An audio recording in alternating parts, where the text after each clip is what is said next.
Ao transcender as nossas versões conceituais do mundo, usando a espada de Prajna, descobrimos Sunyata, o nada, o vazio, a vacuidade, a ausência de dualidade e conceituação.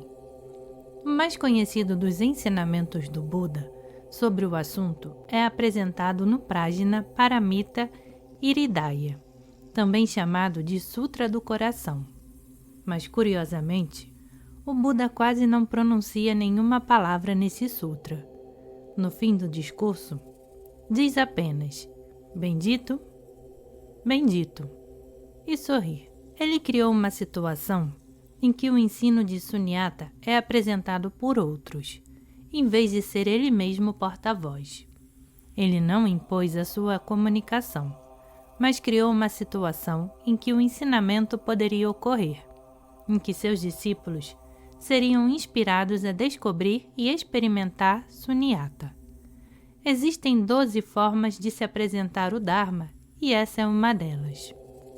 Esse sutra fala de Avalokiteshvara, o Bodhisattva que representa a compaixão e os meios hábeis, e Shariputra, o grande Arhat que representa a Prajna, conhecimento.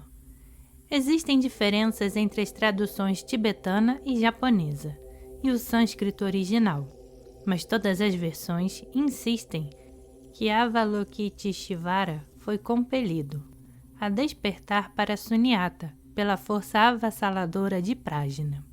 Em seguida, Avalokiteshvara falou com Shariputra, que representa a pessoa de mente científica ou conhecimento preciso.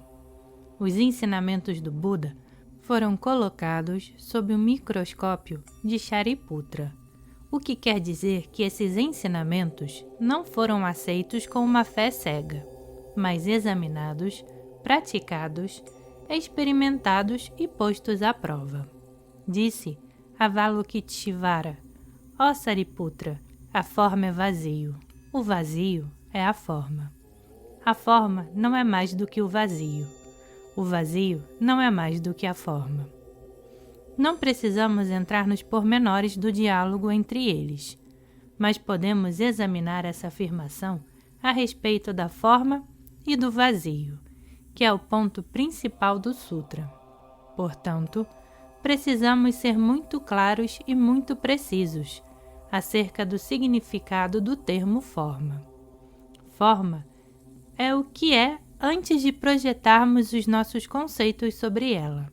É o estado original, daquilo que está aqui, as qualidades coloridas, vívidas, impressionantes, dramáticas, estéticas, que existem em todas as situações. Forma pode ser uma folha caindo de uma árvore e pousando em um rio que desce de uma montanha. Pode ser a plena claridade do luar, uma valeta na rua ou um monte de lixo. Essas coisas são o que é, e em certo sentido, são todas o mesmo. Todas são formas, todas são objetos, todas são apenas o que é. As avaliações que lhes dizem respeito são formadas em nossa mente apenas mais tarde. Se efetivamente olharmos para as coisas como elas são, veremos que são apenas formas. Portanto, a forma é vazia? Mas vazia do quê? A forma é vazia de nossas ideias pré-concebidas, vazia de nossos julgamentos. Se não avaliarmos e categorizarmos a folha da árvore que cai e pousa na corrente de água como oposta ao monte de lixo em Nova York, então ambos estarão ali, serão o que são. Eles são vazios de preconcepções. São precisamente o que são naturalmente. O lixo é o lixo. A folha da árvore é a folha da árvore. O que é o que é. A forma será vazia se a virmos na ausência de nossas próprias interpretações sobre ela. Mas o vazio também é forma. Essa é uma observação muito chocante. Julgávamos haver conseguido classificar tudo, conseguido ver que todas as coisas são o mesmo se retirarmos nossas preconcepções. Isso propunha um bonito quadro. Tudo que vemos, mal ou bom, tudo é bom. Ótimo. Muito tranquilo. Mas o ponto seguinte é que o vazio também é forma. E por isso, temos de reexaminar o assunto. O vazio da folha de árvore também é forma. Não é realmente vazio. O vazio do monte de lixo também é forma. Tentar ver essas coisas como vazias é também vesti-las de conceito. A forma volta.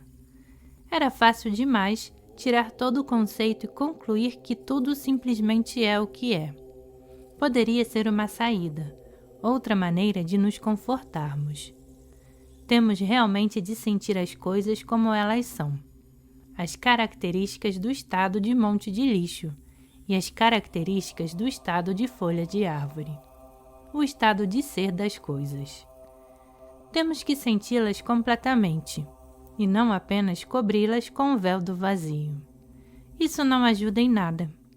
Temos que ver o estado do ser do que está ali, as qualidades cruas e rudes das coisas exatamente como são.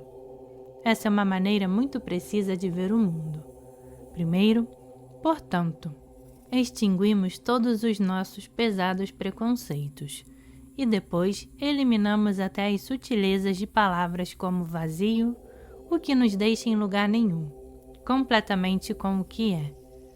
Por fim, chegamos à conclusão de que a forma é apenas forma, e o vazio é apenas vazio, o que foi descrito no Sutra como a visão de que a forma não é mais do que vazio, de que vazio não é mais do que forma. São inseparáveis. Vemos que a busca da beleza ou do significado filosófico da vida é apenas um modo de nos justificarmos, dizendo que as coisas não são tão mais quanto supomos que sejam. As coisas são tão mais quanto supomos que sejam. A forma é forma. O vazio é vazio. As coisas são exatamente o que são, e não precisamos vê-las à luz de qualquer raciocínio mais profundo. Finalmente, descemos à terra. Vemos as coisas tais como são. Isso não significa ter uma inspirada visão mística com arcanjos, querubins e músicas suaves. As coisas são vistas como elas são, em suas próprias características. Nesse caso, portanto, sunyata é a ausência total de conceitos ou véus de qualquer espécie. A ausência até da conceituação de que a forma é vazia e de que o vazio é forma. É uma questão de ver o mundo de modo direto, sem aspirar maior consciência, significação ou profundidade. É perceber as coisas de maneira direta e literalmente, como elas são por si mesmas. Podemos perguntar como nos seria possível aplicar esse ensinamento à vida diária.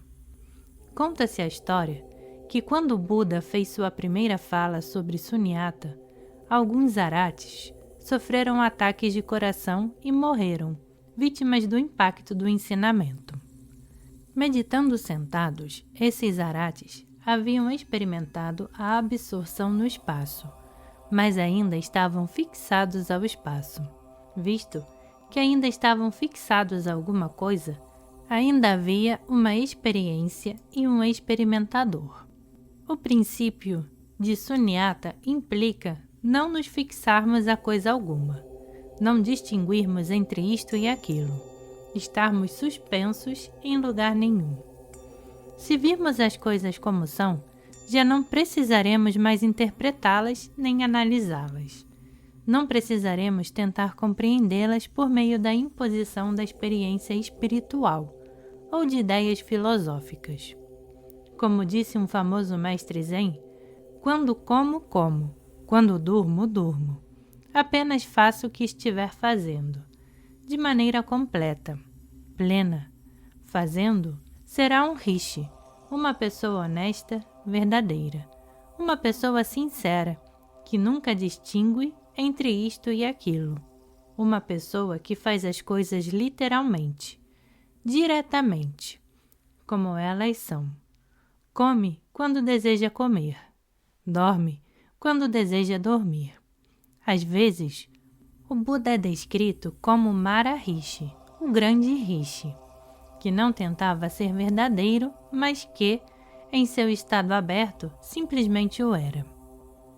A interpretação de Sunyata que temos discutido até agora é a visão da escola filosófica Madhyamika, ou do caminho do meio, fundada por Nagarjuna. É a descrição de uma realidade experimental que nunca pode ser descrita precisamente, uma vez que as palavras não são a experiência. As palavras e os conceitos apenas apontam para aspectos parciais da experiência. Com efeito, é duvidoso que alguém possa falar em experienciar a realidade, visto que isso implicaria uma separação entre o experimentador e a experiência. Por fim, é discutível até mesmo que se possa falar em realidade, porque isso implicaria a existência de algum conhecedor objetivo separado dela, como se a realidade fosse uma coisa nomeável, com limites fixos. Assim, a escola Madhyamika fala simplesmente do Tathata, como isto é. Nagarjuna preferia abordar a verdade tomando os argumentos de outras escolas filosóficas em seus próprios termos e reduzindo-os, logicamente, a de absurdo, em vez de oferecer ele mesmo quaisquer definições da realidade. Existem várias outras abordagens filosóficas importantes sobre os problemas da verdade e da realidade que precederam e influenciaram o desenvolvimento da escola Madhyamika. Essas linhas de pensamento encontram a sua expressão não só nas escolas filosóficas budistas antigas, mas também nos enfoques teístas do hinduísmo, do vedantismo, do islamismo, do cristianismo e da maioria das demais tradições religiosas e filosóficas. Do ponto de vista da escola Madhyamika, esses outros enfoques podem ser agrupados em 3 categorias: os eternalistas, os nihilistas e os atomistas. Para os Madhyamikas, as 2 primeiras abordagens são falsas, e a terceira é apenas parcialmente verdadeira. A primeira e mais óbvia dessas 3 concepções errôneas da natureza da realidade, o eternalismo, é frequentemente uma das mais ingênuas versões do teísmo. As doutrinas eternalistas encaram os fenômenos como se esses contivessem alguma espécie de essência eterna. As coisas nascem e morrem, mas apesar disso, contêm uma essência que não perece. A característica da existência eterna precisa estar ligada a alguma coisa, de modo que os seguidores dessa doutrina costumam endossar a crença em Deus, em uma alma, em um Atman, em um inefável si mesmo. Dessa maneira, o crente afirma que existe alguma coisa sólida em marcha, eterna. É tranquilizador ter alguma coisa sólida a que possamos nos agarrar, em que possamos nos absorver, um modo fixo de compreender o mundo e entender nosso relacionamento com ele. Contudo, o adepto das doutrinas eternalistas pode eventualmente se desiludir com um Deus que nunca viu, uma alma ou essência que não consegue encontrar. Isso nos leva à seguinte e, de certo modo, mais sofisticada concepção errônea da realidade: o niilismo. Essa opinião sustenta que tudo vem do nada, do mistério. Às vezes esse enfoque aparece como afirmações teístas e ateístas do que o ente supremo é incognoscível. O sol brilha, projeta luz sobre a terra, ajuda a vida a crescer, proporciona calor e claridade. Mas não podemos encontrar nenhuma origem para a vida. Não há um ponto de partida lógico para o início do universo. A vida e o mundo nada mais são do que a dança de Maya, a ilusão. As coisas simplesmente são geradas de maneira espontânea, de lugar nenhum. Assim, nesse enfoque, o nada parece importante, uma realidade incognoscível que de algum modo está além dos fenômenos aparentes. o universo acontece misteriosamente, sem nenhuma explicação real. É possível que um nihilista diga que a mente humana não pode entender esse mistério. Portanto, nessa visão da realidade, o mistério é tratado como uma coisa. A ideia de que não há resposta é aceita e assumida como resposta. O enfoque nihilista evoca a atitude psicológica do fatalismo. Compreendemos, logicamente, que se fizermos algo, acontecerão coisas como reação à nossa ação. Vemos uma continuidade de causa e efeito, uma reação em cadeia sobre a qual não temos controle. Esse processo provém do mistério do nada. Assim, se assassinássemos alguém, seria o nosso karma assassinar, e isso seria inevitável, pré-ordenado. Aliás, se praticássemos uma boa ação, ela não teria relação alguma com estarmos ou não despertos. Tudo provém do misterioso nada, que é a abordagem nihilista da realidade. É um ponto de vista muito ingênuo. Deixamos tudo a cargo do mistério. Toda vez que não estamos muito certos do que está além do âmbito de nossas ideias conceituais, começamos a entrar em pânico. Temos medo da nossa própria incerteza e tentamos preencher essa brecha com alguma coisa diferente. Essa outra coisa é geralmente uma crença filosófica. Nesse caso, a crença no mistério. Ansiosa e avidamente, buscamos o nada, esquadrinhando todos os cantos no intuito de encontrá-lo. Mas só encontramos migalhas, nada mais do que isso. É misterioso demais. Enquanto continuarmos a buscar uma resposta conceitual, haverá sempre áreas de mistério. Mistério esse que é, em si mesmo, outro conceito.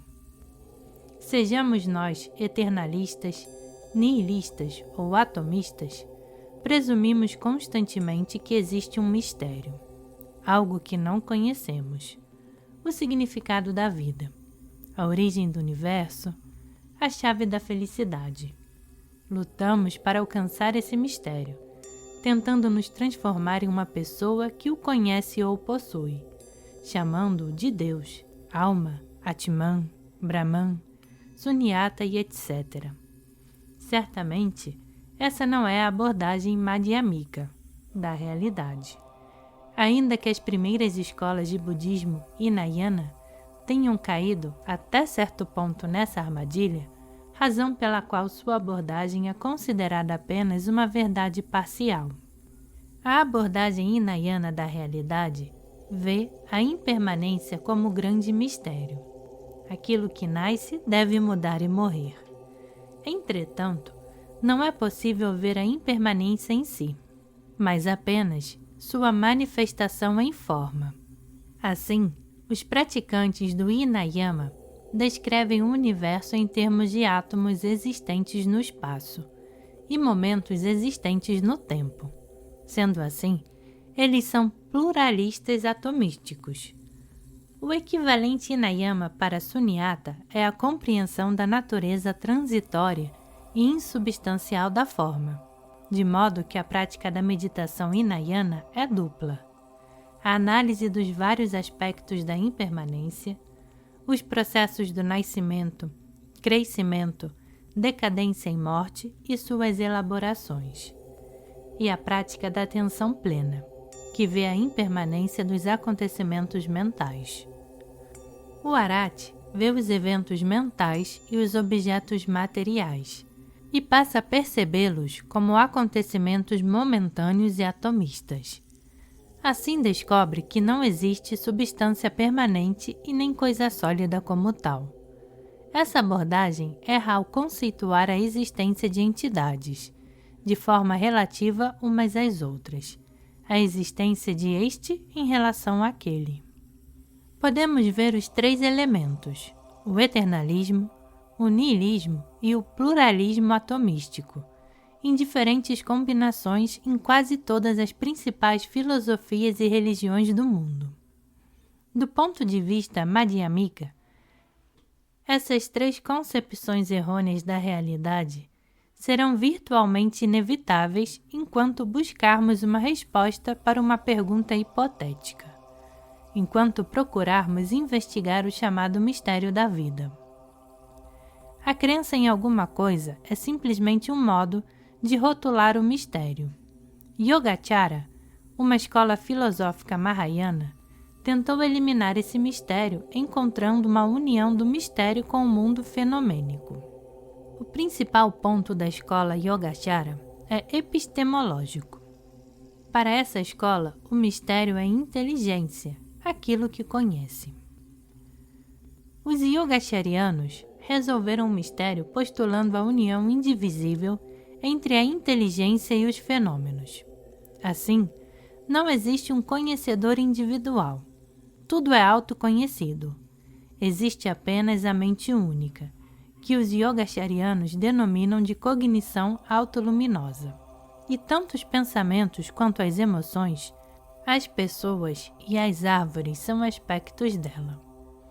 Daí que essa escola seja também mencionada na literatura tradicional como a escola Chitta Matra, ou mente apenas. Yogacara foi a primeira escola de pensamento budista a transcender a divisão entre o conhecedor e o conhecido. Assim, seus adeptos explicam a confusão e o sofrimento como originados da crença errônea em um conhecedor individual. Se uma pessoa acredita conhecer o mundo, a mente única parecerá estar cindida, ainda que, na realidade, sua superfície clara esteja apenas turva. A pessoa confusa sente que pensa e reage aos fenômenos externos, e dessa forma se vê presa em uma constante situação de ação e reação. A pessoa iluminada compreende que, de um lado, os pensamentos e as emoções, do outro lado, o chamado mundo externo, são ambos o jogo da mente. Dessa maneira, a pessoa iluminada não se deixa prender ao dualismo entre o sujeito e objeto, interno e externo, conhecedor e conhecido, eu e o outro. Tudo é autoconhecido. Nagarjuna contestou a proposição mente apenas yogachariana e, na verdade, questionou a própria existência da mente como um todo.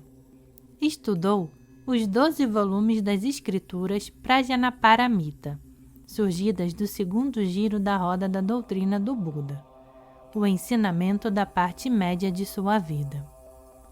As conclusões de Nagarjuna estão resumidas no princípio da não fixação, princípio esse que é a base da escola Madhyamika. Segundo Nagarjuna, qualquer opinião filosófica pode ser refutada, e não se deve gerar fixação sobre nenhuma resposta ou descrição da realidade, seja ela externa ou moderada, incluindo a noção de mente única. Mesmo afirmar que a não fixação é a resposta é ilusório, pois não se deve gerar fixação sobre a não fixação, o caminho de Nagarjuna era o da não filosofia, o que não era de modo algum simplesmente outra filosofia. Ele disse: o sábio não deveria fixar-se no meio tampouco. A filosofia de Madhyamika é uma visão crítica da teoria Yogacara de que tudo é um aspecto da mente. Afirma o argumento Madhyamika: para dizer que a mente existe, ou que tudo é jogo da mente única, é preciso que haja alguém que observe a mente, o conhecedor da mente, que deu testemunho de sua existência. Portanto, a totalidade da Yogacara é necessariamente uma teoria da parte desse observador.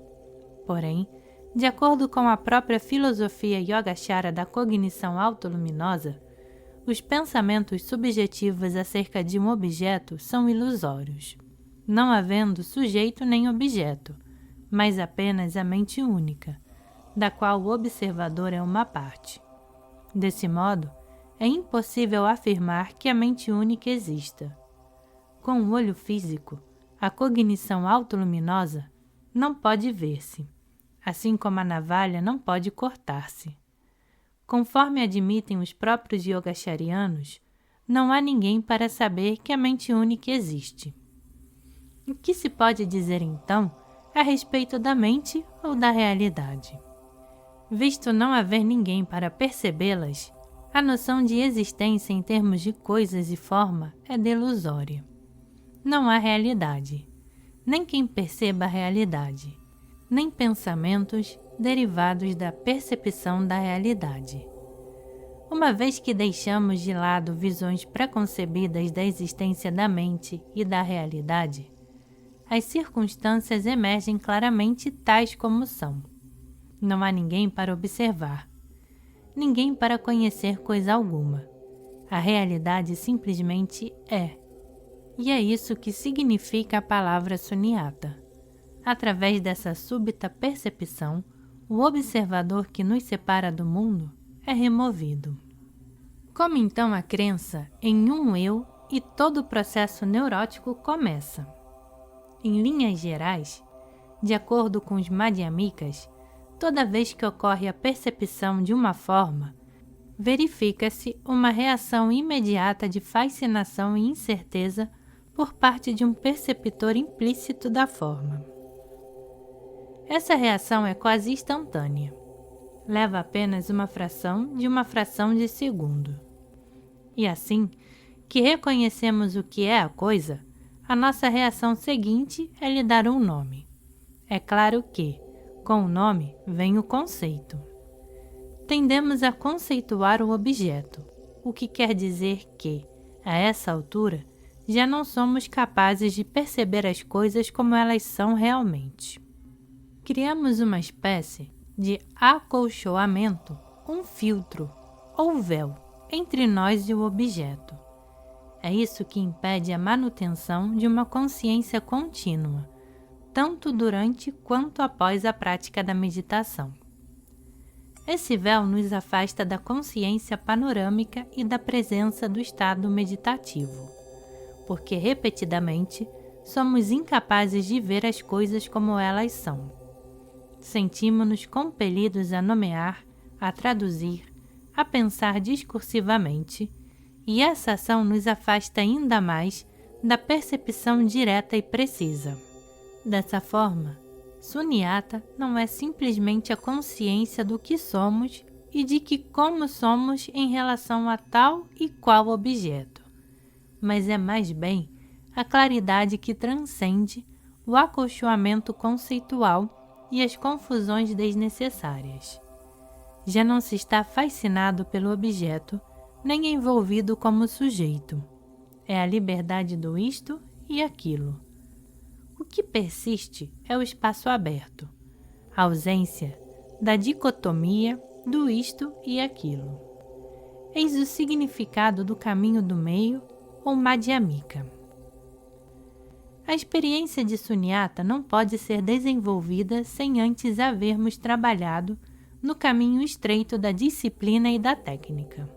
A técnica é necessária para começarmos, mas é também necessário que, em uma determinada fase, a técnica desapareça. De um ponto de vista absoluto, todo o processo de aprendizado e prática é desnecessário. Poderíamos perceber a ausência do ego à primeira vista, mas não aceitaríamos uma verdade tão simples. Em outras palavras, temos de aprender com o fim de desaprender. Todo o processo consiste em desfazer o ego. Começamos aprendendo a lidar com pensamentos e emoções neuróticas. Depois, os conceitos errôneos são removidos através da compreensão do vazio, da abertura. Essa é a experiência de sunyata. Sunyata em sânscrito significa literalmente vácuo ou vazio, o que quer dizer espaço, ausência de todas as atitudes conceituais. Assim, diz Nagarjuna em seu comentário sobre Madhyamika. Assim como o sol dissipa as trevas, o sábio perfeito conquista os falsos hábitos da mente. Ele não vê a mente nem pensamento dela originado. O Sutra do Coração termina com a grande recitação ou mantra. Diz ele na versão tibetana: portanto, o mantra do conhecimento transcende, o mantra do profundo insight, o mantra insuperável, o mantra inigualável, o mantra que acalma todo o sofrimento. Deve ser conhecido como verdade, pois não há engano. A força desse mantra não vem de algum imaginado poder místico ou mágico das palavras, mas do seu significativo. É interessante notar que, depois de discutir sunyata, a forma vazia, o vazio é a forma. A forma não é mais do que o vazio.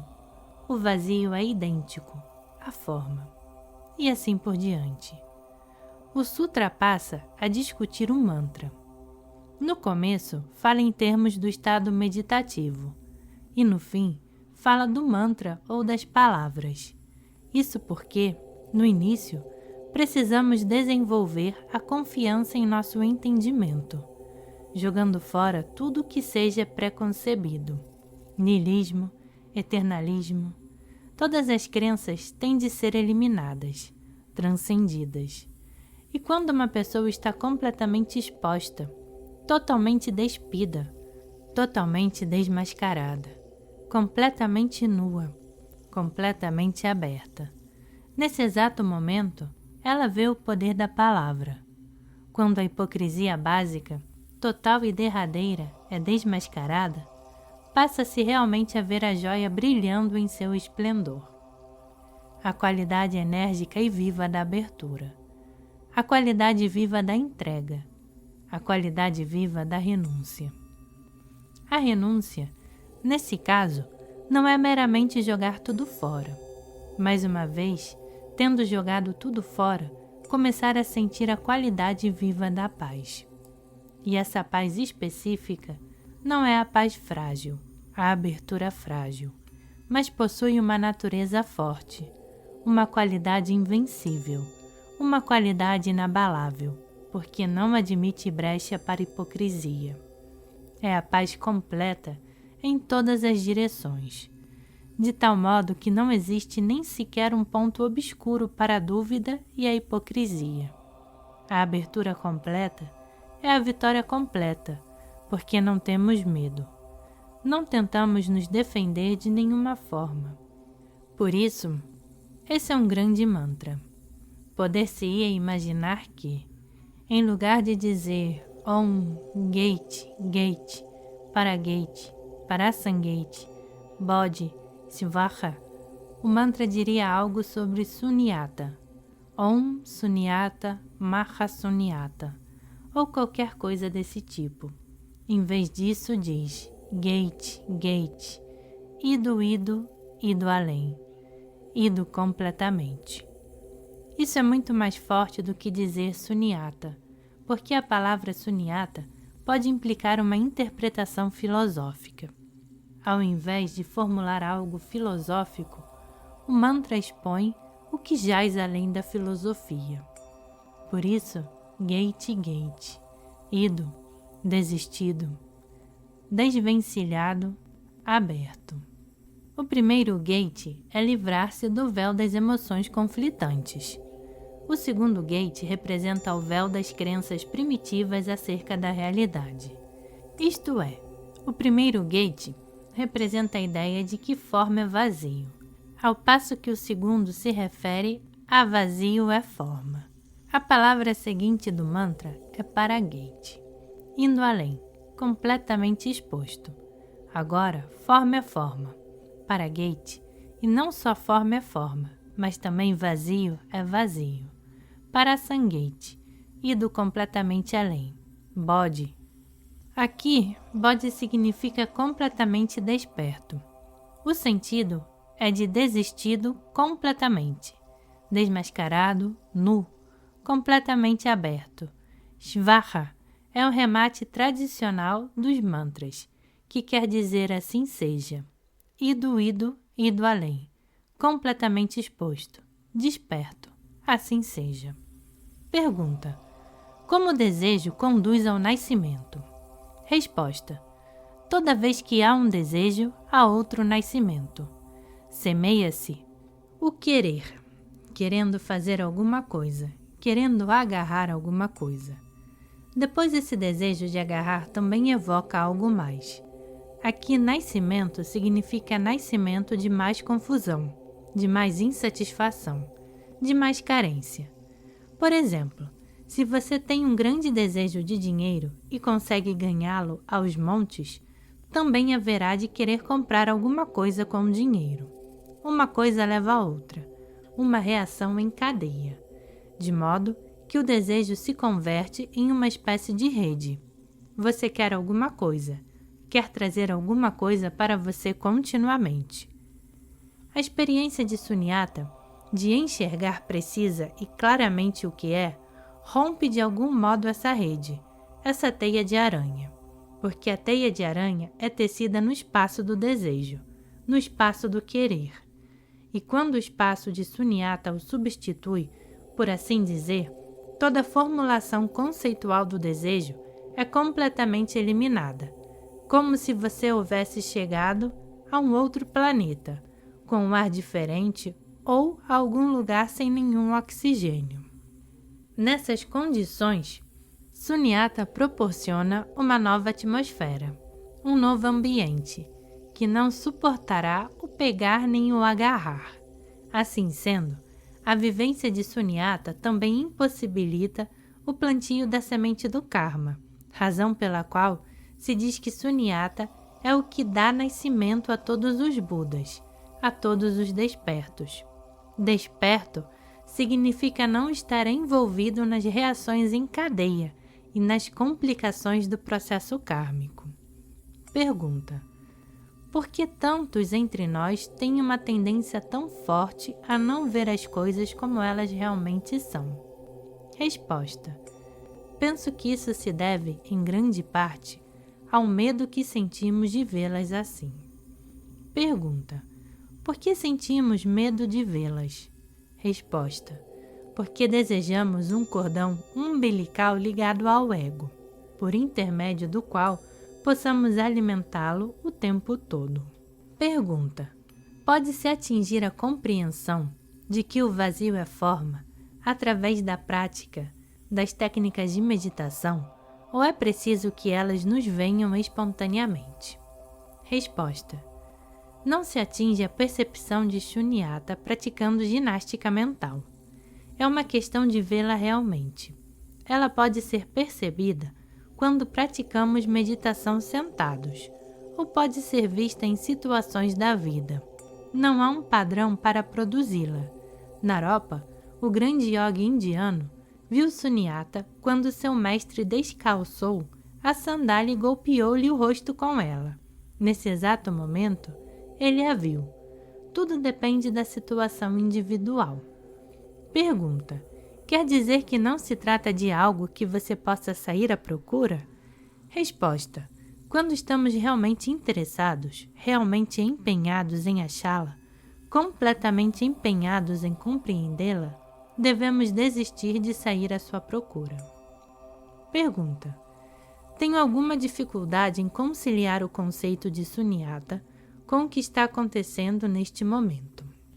Resposta: quando você tem uma experiência de Sunyata, não quer dizer que você deixe de perceber, deixe de viver na Terra.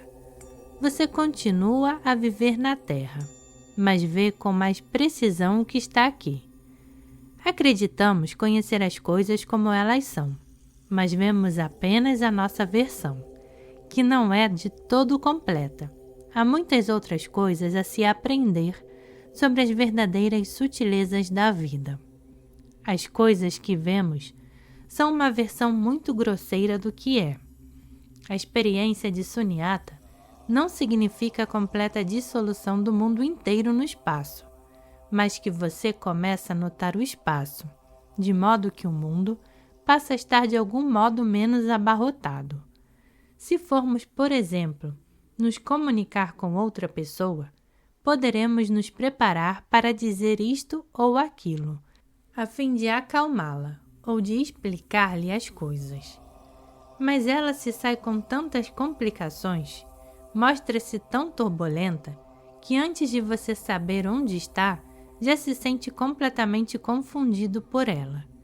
E em vez de ter a clareza que você tinha de início, partilha da sua confusão. Foi completamente absorvido por sua confusão. Por isso mesmo, Sunyata significa ver através da confusão. Você mantém a clareza e precisão durante todo o tempo. Pergunta: e com essa experiência você segue vivo neste mundo? Resposta: é claro que sim. Veja bem, iluminação não quer dizer morte.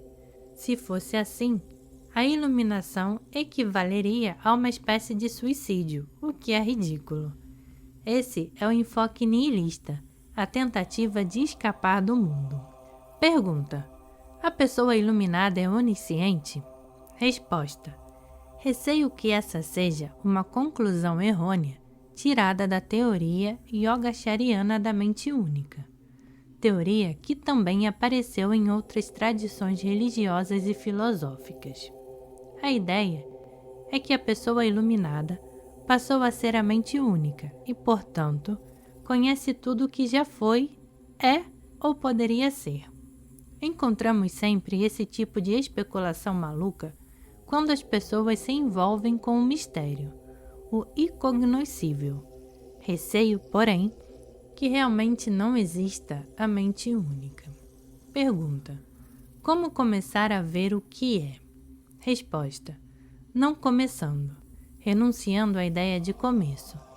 Se você tenta determinar um território particular, minha experiência, não verá Shunyata. É preciso abrir mão inteiramente da ideia de território. Aquilo que pode ser feito não é impossível.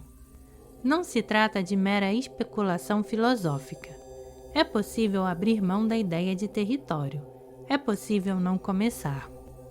Pergunta: faz parte do não começar o tentar tão demoradamente que desiste-se por exaustão? É possível desistir antes de tentar? Há um atalho? O macaco precisará passar por todo o processo de debater-se contra as paredes e ter alucinações? Resposta: creio que precisamos. A iluminação súbita surge apenas com a exaustão. A instantaneidade não supõe necessariamente a existência de um atalho. Em certos casos, as pessoas podem experimentar um súbito clarão de iluminação. Mas se elas não abrem caminho através desse processo, seus padrões habituais de pensamento retornarão e suas mentes voltarão a abarrotar-se.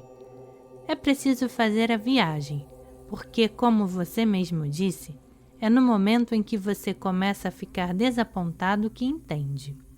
Pergunta: isso parece nos levar de volta ao caminho hinayana da disciplina, certo? Resposta: sim. A meditação é um trabalho pesado, um trabalho manual, por assim dizer. Pergunta: havendo começado, parece que há alguma coisa por fazer. Resposta: há alguma coisa por fazer, mas ao mesmo tempo, o que quer que estejamos fazendo só diz respeito ao momento. Não diz respeito a alcançar alguma meta futura. E isso nos traz de volta à prática da meditação. A meditação não é só uma questão de começar a pôr o pé no caminho.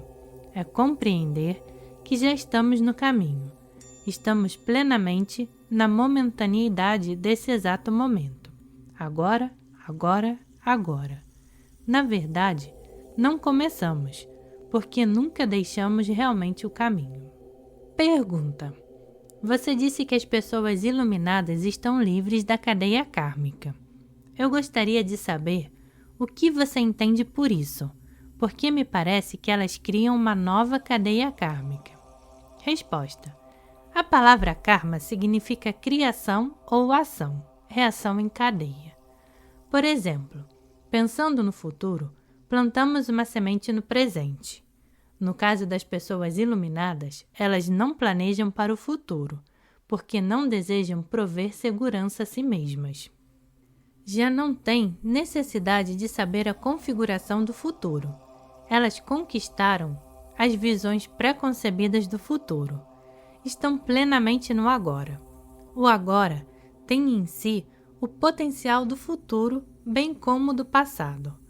As pessoas iluminadas dominaram completamente as incansáveis e paranoicas atividades da mente.